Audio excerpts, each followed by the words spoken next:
Hello everyone, welcome back to our YouTube channel. This is English classes by Preeti ma'am. आज आपके लिए एक topic बेहद ही इम्पोर्टेंट रहने वाला है। जो मैं आपके लिए टॉपिक लेके आई हूँ वो एक फेस्टिवल की तरह हो जाता है। इन हरियाणा स्टेट एचटेट काफ़ी दिन से पोस्टपोन होता आ रहा था, प्रीवियस ईयर से ही पोस्टपोन होता आ रहा था, लेकिन अब जाके कहीं वो एचटेट जो प्रीवियस ईयर वाला एचटेट है अब होने वाला है नेक्स्ट मंथ में या जुलाई के एंड में। हम कह सकते हैं जुलाई के एंड में ये एग्ज़ाम होने वाला है। तो मैं आज आपको उसकी प्रिपरेशन करवाऊंगी। प्रिपरेशन कैसे स्टार्ट करवाऊंगी? मैं आपको सिर्फ इंग्लिश का पोर्शन करवाऊंगी। इंग्लिश से रिलेटेड जो भी पोर्शन होगा वो मैं आपको करवाऊंगी। और स्टार्टिंग हमने की है PYQ से, यानी प्रीवियस ईयर क्वेश्चन से हमने इसकी स्टार्टिंग की है। और जो कॉमन सेक्शन है, कॉमन सेक्शन की जो इंग्लिश होती है 15 मार्क्स की, वो मैं आपके लिए लेके आई हूँ। चाहे वो TGT इंग्लिश हो या फिर अदर सब्जेक्ट्स हो, सब में सेम ही रहता है वो पोर्शन। तो आज मैं आपके लिए 2023 का एक सेट ए क्वेश्चन पेपर मैं आपके लिए लेके आई हूँ, जो कि एचटेट का कॉमन सेक्शन का इंग्लिश का क्या है, हमारा एग्ज़ाम है। इंग्लिश के एग्ज़ाम में 15 क्वेश्चंस आते हैं और उन क्वेश्चंस की प्रिपरेशन आज से ही हम शुरू करेंगे। Let's start with the first question. These are our previous year questions. Let's start with the first question. Choose the correct option that gives the correct passive voice of the given sentences. अब इसमें क्या बता रखा है कि हमें option को choose करना है जो हमारा पैसिव वॉइस का करेक्ट ऑप्शन है। यानी पैसिव चेंज, हमारा सेंटेंस यहाँ गिवन है और इस सेंटेंस को पैसिव में कैसे चेंज किया गया है, हम उसकी बात करते हैं। जब भी हम पैसिव में चेंज करते हैं तो दो बातें तो मस्ट है हमारी। हेल्पिंग वर्ब के साथ हमारा third form of the verb, जिसको हम पास्ट पार्टिसिपल बोलते हैं। पैसिव वॉइस में आपको थर्ड फॉर्म मिलेगी और आपको हेल्पिंग वर्ब के साथ थर्ड फॉर्म मिलेगी। Let's start with the sentence, have they done the work. This is the sentence, this is the question. फिर पैसिव वॉइस की बात करते हैं। पैसिव वॉइस में हमेशा बाय लगता है, बाय प्रेपोजिशन लगती है in most of the sentences. Most of sentences में बाय प्रेपोजिशन लगेगी आपकी। उसके बाद दो चीज़ें हमने कर ली, हेल्पिंग वर्ब के साथ वर्ब की थर्ड फॉर्म और बाय प्रेपोजिशन। और तीसरी जो चीज़ है वो क्या है, हमारा टेंस इसमें नहीं बदलता। जैसे नरेशन में टेंस चेंज हो जाता है, लेकिन पैसिव वॉइस में एक्टिव से पैसिव चेंज करते हैं तो हमारा टेंस सेम रहता है। Let's start with the sentence, have they done the work. और हम क्या करते हैं, ऑब्जेक्ट को सब्जेक्ट में चेंज कर देते हैं, सब्जेक्ट को ऑब्जेक्ट में चेंज कर देते हैं। अब हैव द वर्क, अब हैव जो क्वेश्चन वर्ड है हमको उसको एज इट इज़ रखते हैं। अब यहाँ हमने हैव लगा दिया, यहाँ हैज़ लगा दिया, यहाँ हैड लगा दिया, विल का तो कोई सवाल ही नहीं होता। मैंने बताया था कि हम टेंस चेंज नहीं करते, तो ये ऑप्शन हमारा बिल्कुल ही क्या हो गया, रॉन्ग हो गया। तो विल क्योंकि फ्यूचर में आता है, ये प्रेजेंट का टेंस है, प्रेजेंट परफेक्ट का सेंटेंस है। अब बात करते हैं हैड की। हैड भी नहीं हो सकता क्योंकि ये हमारा पास्ट परफेक्ट का सेंटेंस है। अब हमारे पास बचे दो सेंटेंस, हम एलिमिनेट करके उसको ऑप्शन को हम हटा के रिमूव करके हम अपने आंसर को निकाल सकते हैं। Let's see, have the work. अब हमने question word as it is रखना, हमने ये रख लिया, हैव द वर्क। अब हमें ये देखना है हैव दे के साथ लगा है, दे क्या है, प्लूरल। लेकिन जब हम क्वेश्चन बना रहे हैं तो ये तो हमारा सब्जेक्ट था, ये हमारी वर्ब के बाद हमेशा ऑब्जेक्ट होता है, लेकिन हमें सब्जेक्ट को ऑब्जेक्ट में चेंज करना होता है, ऑब्जेक्ट को सब्जेक्ट में चेंज करना होता है। तो द वर्क अब हमारा क्या बन गया है, सब्जेक्ट बन गया है। और द वर्क हमारा सिंगुलर काउंट होता है। सिंगुलर के साथ हैव नहीं लगता, हैज़ लगता है। सिंगुलर के साथ क्या लगता है, हैव। तो हैज़ द वर्क। अब कहीं भी आपको हैज़ हैव के साथ वर्क की थर्ड फॉर्म दे रखी है तो वहाँ पैसिव में आप बीन लगाएंगे। Has the work been done and question mark also mentioned. This option is right. ये ऑप्शन आपका बिल्कुल ही सही है। ठीक है, सब्जेक्ट ऑब्जेक्ट में चेंज हो गया, ऑब्जेक्ट सब्जेक्ट में हो गया, टेंस चेंज नहीं होगा। ये भी हमारा प्रेजेंट परफेक्ट है, ये भी प्रेजेंट परफेक्ट है, बट हैव वर्क के साथ नहीं लगता ऊपर दे के साथ तो लगा है ये, लेकिन वर्क के साथ नहीं लगता, वर्क सिंगुलर होता है, इसलिए हैज़ लगा है। बीन मैंने बताया हैज़, हैव, हैड कहीं भी आ जाए। अगर आपको एक्टिव से पैसिव में चेंज करना है तो बीन हेल्पिंग वर्ब यूज होगी और वर्ब की थर्ड फॉर्म के साथ question mark as it is. Has the work been done, this is the right option, ये हमारा सही ऑप्शन हो गया। नेक्स्ट क्वेश्चन देखते हैं, choose the option that gives the correct meaning of the phrasal verb. हर तरह के क्वेश्चन आते हैं इसमें, एक एक क्वेश्चन कोई नरेशन से आ गया, कोई टेंसेस से आ गया, कोई आपका फ्रेजल वर्ब्स आ गए, कोई सिनोनिम आ गया, इस तरह के क्वेश्चन इसमें आते रहते, कोई प्रेपोजिशन आ गई। लेट्स सी, आपको इसका मीनिंग आना चाहिए फ्रेजल वर्ब का। फ्रेजल वर्ब है टर्न आउट। टर्न आउट होता है किसी को किसी जगह से निकाल देना, ठीक है, किसी जगह से मजबूर कर देना, फोर्सफुली उसको ये कहना कि भाई यहाँ से चले जाओ। तो यहाँ पे टर्न आउट का मीनिंग मान लो आपको आता है। अब आपके पास 4 ऑप्शन है। टू एविक्ट समवन, एविक्ट का आपको मीनिंग नहीं पता, क्योंकि जो बच्चे इंग्लिश अटैम्प्ट नहीं करते हैं, जिसका सब्जेक्ट इंग्लिश नहीं होता, उनके लिए इंग्लिश थोड़ी डिफ़िकल्ट हो जाती है, लेकिन फिर भी आप कर सकते हो थोड़ी सी कॉमन सेंस यूज़ करके। अब आप इसको क्या करेंगे, एविक्ट वाले को छोड़ देंगे। To kill someone, kill someone तो होएगा नहीं, किसी को मारना। नेक्स्ट है टू रिडिक्यूल समवन, रिडिक्यूल होता है किसी का मजाक बनाना। टर्न आउट तो किसी को बाहर निकालना है, किसी जगह से बाहर भगाना है या भेजना है, उस जगह उसे मजबूर करना है उस जगह को वो छोड़ जाए, तो रिडिक्यूल भी नहीं होगा। रिडिक्यूल होता है किसी का फन बनाना, मजाक बनाना। To give legal notice to someone, legal notice देना भी नहीं होता। लीगल नोटिस देना क्या होता है, सम्मन होता है, सम्मन्स आपने सुने होंगे, कोर्ट से सम्मन्स आते हैं, तो लीगल नोटिस मीन्स होता है सम्मन, ठीक है, ये भी ऑप्शन नहीं होगा हमारा। अब हमारा एक ही ऑप्शन रह गया, सभी ऑप्शंस को हमने एलिमिनेट कर दिया। अब हमारा ऑप्शन रह गया to evict someone. To evict someone is the right answer.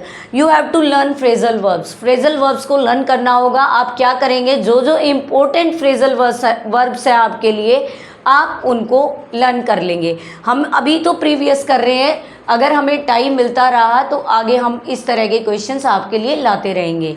अब फ्रेजल वर्ब हो गया, evict someone is the right answer. किसका राइट आंसर है ये, टर्न आउट का। आपको एक लर्न हो गया। टर्न आउट का मीनिंग क्या होता है, जरूरी नहीं टू एविक्ट समवन वहाँ दे, आपको ये भी दे सकते हैं कि भाई किस फोर्सफुली किसी को कहना कि यहाँ से चले जाए, ठीक है ना, फोर्सफुली लीव करने के लिए बोलना किसी जगह को, तो वो भी आ सकता है, ज़रूरी नहीं टू एविक्ट समवन ही आए। नेक्स्ट क्वेश्चन है हमारा 48। इसकी नंबरिंग रहती है आपकी 46 से लेके 60 तक, 15 क्वेश्चंस होते हैं और हम अपना 48 क्वेश्चन देखते हैं।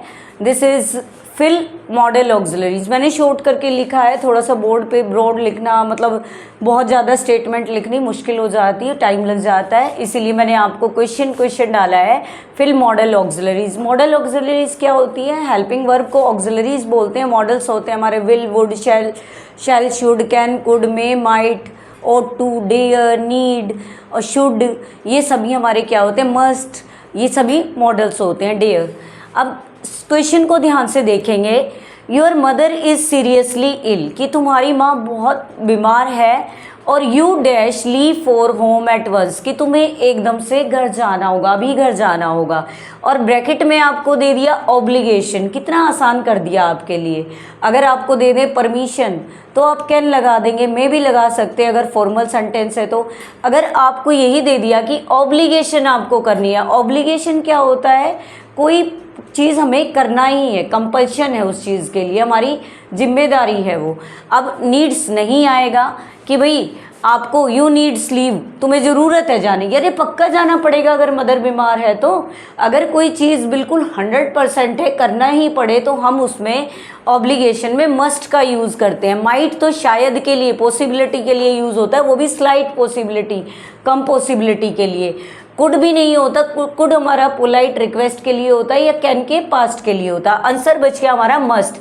Must is the right answer, यहाँ आ जाएगा मस्ट। ऑब्लिगेशन के लिए हम मस्ट का यूज़ करेंगे। Come to the next sentence, next question, correct meaning of phrasal verb. एक और फ्रेजल वर्ब आ गई, हो सकता है 2 फ्रेजल वर्ब्स आ जाए, ठीक है। तो आपको जो क्या करना है, एक तो प्रीवियस ईयर्स की जो भी फ्रेजल वर्ब्स हैं उनको पढ़ लेना है, साथ में आप क्या करेंगे, जो इम्पोर्टेंट फ्रेजल वर्ब्स हैं कॉम्पिटिटिव एग्जाम्स में आती रहती हैं उनको आप पढ़ लेंगे। अब सेंड फॉर, अब फ्रेजल वर्ब है हमारी सेंड फॉर। सेंड फॉर क्या होता है, किसी को बुलावा भेजना। सेंड होता है ना भेजना कोई चीज़, इससे आइडिया लगा लो, सेंड फॉर बुलावा भेजना। स्टार्ट होना जर्नी नहीं होगा, रीच टू अ डिसीजन नहीं होगा, अभी मैंने बता दिया था। Call someone, call someone in, किसी को बुलाना, अंदर बुलाना, और इम्प्रूव नहीं होगा। The right answer is third, call someone in, यानी किसी को बुलाना, अंदर बुलाना, क्या होगा हमारा, सेंड फॉर। ओके, नेक्स्ट जो हमारा क्वेश्चन है 50th, change the narration to reported speech and choose the right option. हमें नरेशन, जो नरेशन होती है उसको रिपोर्टेड स्पीच में चेंज करना है, यानी डायरेक्ट से इनडायरेक्ट में चेंज करना है। कैसे चेंज करते हैं हम, आपको पता है जो रिपोर्टिंग वर्ब होती है वो कोमा से पहले वाली होती है, और जो बीच वाली होती है वो रिपोर्टेड स्पीच होती है, ठीक है। नेक्स्ट हमारा क्या है, अगर क्वेश्चन में है सेंटेंस, ये वाला सेंटेंस जो हमारा है क्वेश्चन में, जब क्वेश्चन में स्टेटमेंट होती है तो हमारा जो रिपोर्टिंग वर्ब होती है वो हमेशा आस्क्ड या एनक्वायर्ड होती है। क्या होती है, आस्क्ड या एनक्वायर्ड। इन 2 वर्ड से ही आपको आंसर मिल जाएगा, आपको और आगे सॉल्व करना ही नहीं है। और जो हमारी क्वेश्चन होता है उसको सिंपल स्टेटमेंट में चेंज कर देते हैं। आई टोल्ड नहीं होगा, मैंने अभी बताया था। आई सेड टू हिम नहीं होगा। Next option is I asked him, कि मैंने उससे पूछा। और इसमें जो कनेक्टर होता है, अगर क्वेश्चन हेल्पिंग वर्ब से स्टार्ट हो तो कनेक्टर हमारा क्या लगता है, इफ़ या वेदर लगता है। इफ़ लग गया, फिर हम सेकंड, ये हमारा सेकंड पर्सन है, second person according to object change होता है हिम, तो इसका भी हमें सब्जेक्टिव केस लिखना है हिम का, तो ही आ गया यहाँ पे। नो फर्स्ट फॉर्म है, फर्स्ट फॉर्म हमारे हमेशा सेकंड में चेंज होती है, तो न्यू आ गया। और एज इट इज़ सारा का सारा, विल का वुड में चेंज हो गया, when she would go home, और फुल स्टॉप आ गया, स्टेटमेंट में ये कन्वर्ट कर दिया। अब हमारा ये क्वेश्चन नहीं रहा। जहाँ भी आपको क्वेश्चन मार्क दिखाई दे रहा है वो तो रॉन्ग है ही है, एक तो फर्स्ट है एक लास्ट है, बचे 2। भाई यहाँ ही आंसर सॉल्व हो गया था हमारा। कैसे आंसर सॉल्व हो गया था कि भाई क्वेश्चन वाली स्टेटमेंट है उसमें आस्क्ड या इंक्वायर्ड हमारी रिपोर्टिंग वर्ब लगती है, वही है I asked him. Come to the next question, choose the part of the sentence which is incorrect, यानी एरर फाइंड आउट करना आता है सेंटेंस में। अभी तक हमने 4-5 क्वेश्चन किए तो हमें क्या क्या पता चला, पैसिव वॉइस आता है, इंपॉर्टेंट है वॉइस चेंज करना। फिर हमने देखा नरेशन भी इम्पोर्टेंट है, फिर हमने किया मॉडल ऑक्सिलरी भी इम्पोर्टेंट है, फिर हमने बात की कि भाई नरेशन की बात कर ली, अब एरर स्पॉट करना भी आना चाहिए हमें, एरर फाइंड आउट करना भी आना चाहिए।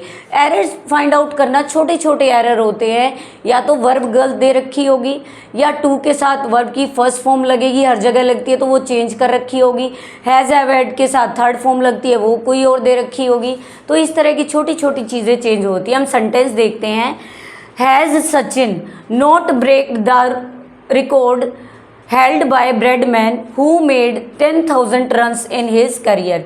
कई सारे बच्चे तो ऑप्शन टिक करने में ही रॉन्ग कर देते हैं इस तरह के सेंटेंस में। अब ये पार्ट हमारा ए है, और सेकंड पार्ट बी है, थर्ड पार्ट सी है, और फोर्थ पार्ट हमारा डी है।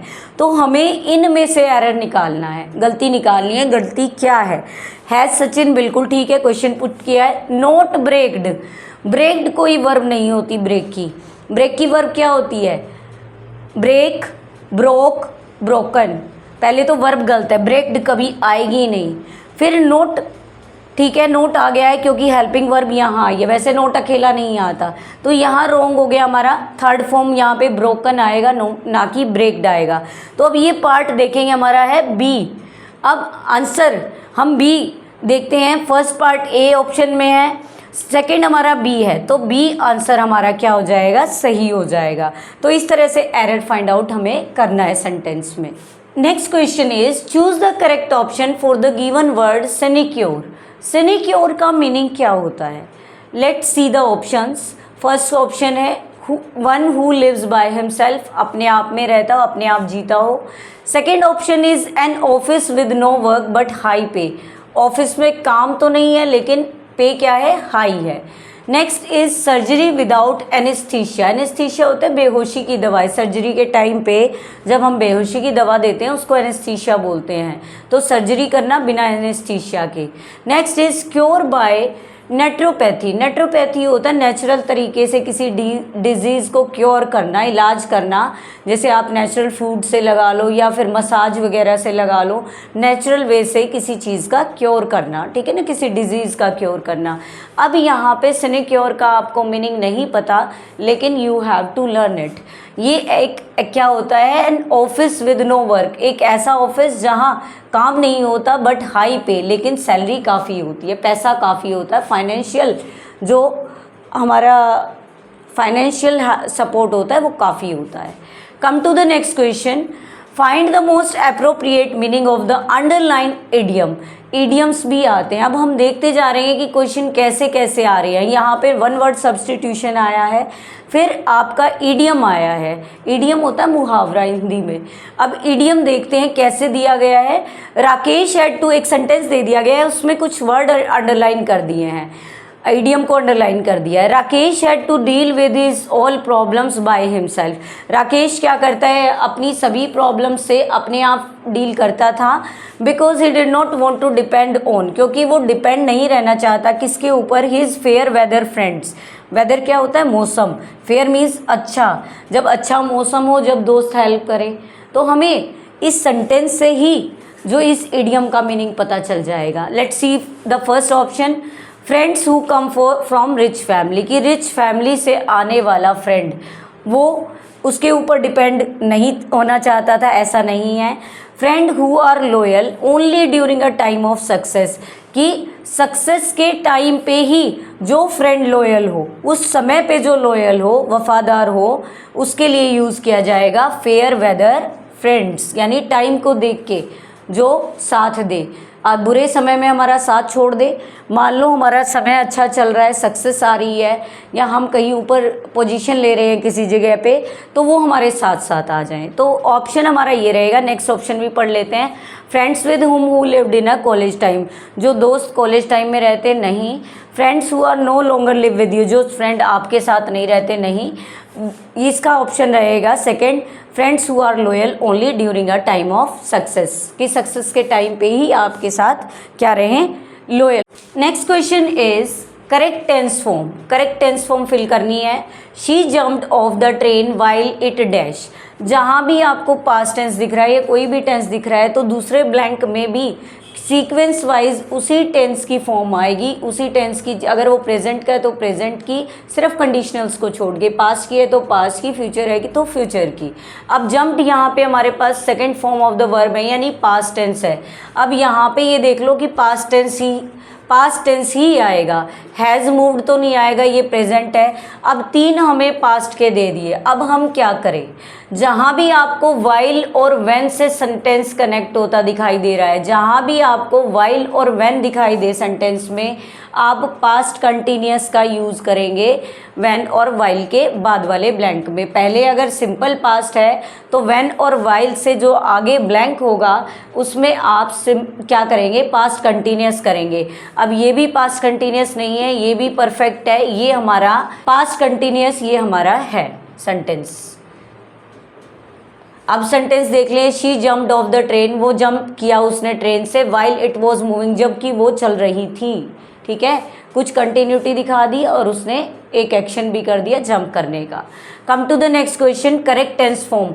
अब ये देख लो लगातार दो क्वेश्चन, कंटिन्यूसली दो क्वेश्चन आ गए टेंस के, तो टेंस भी हमारे लिए इम्पोर्टेंट है। जो क्वेश्चन से आपको पता चलेगा कौन कौन से टॉपिक आपके लिए इम्पोर्टेंट है। जुलाई में आपका एग्ज़ाम, जुलाई एंड में भी आपका एग्ज़ाम आने वाला है एचटेट का। आप किसी कॉम्पिटिटिव एग्ज़ाम के लिए भी ये प्रिपरेशन कर सकते हैं, कोई प्रॉब्लम नहीं है। सीईटी हो आपका, या कोई भी टेट हो, या किसी तरह की स्क्रीनिंग का एग्ज़ाम हो।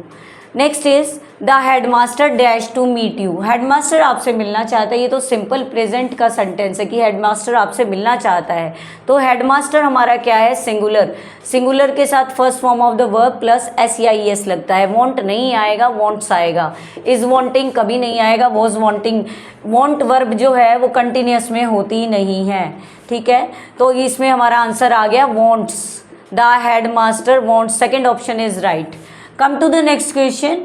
Dash had the police reach than the thieves fled. Fled होता है भाग जाना, फ्ली की सेकेंड फॉर्म है। फ्ली होता है भाग जाना, फ्लैड इसकी सेकेंड फॉर्म है, यानी ये सेकेंड फॉर्म यहाँ लगी हुई है, यहाँ भी सेकेंड फॉर्म लगी हुई है।